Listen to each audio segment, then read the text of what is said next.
ஏண்டா சரக்கு வண்டி ஓட்டியா நீடா அவனுக்கு 10,000 ஃபைன்டா. சார் கஷ்டப்பட்டு வேலை செஞ்சேன் 140 ரூபா சரக்கு அடிச்சுட்டு வண்டி ஓட்டுற கவர்மெண்ட்டை நாங்கள் வாழ வைக்கிறோம். எங்களுக்கு 10,000 ஃபைனாச்சு சார். நாங்கள் மொத்தம் சரக்கு அடிக்கலாம் உங்களுக்கு சம்பளமே இல்லைங்க சார். ஏய் மினிமேஷன் வச்சுக்கோ சார் ஏத்தாடா பேசுறா சார் சின்ன ஒரு டவுட்டு சார். சொல்றா. சார் யார் வீடு தெரியுமா சார்? யார் விடுறா அது?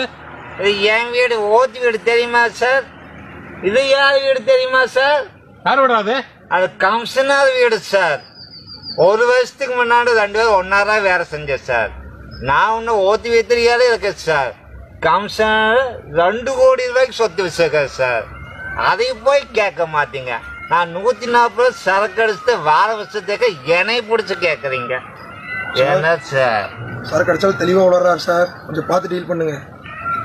டேய் கிளம்பட முதல்ல.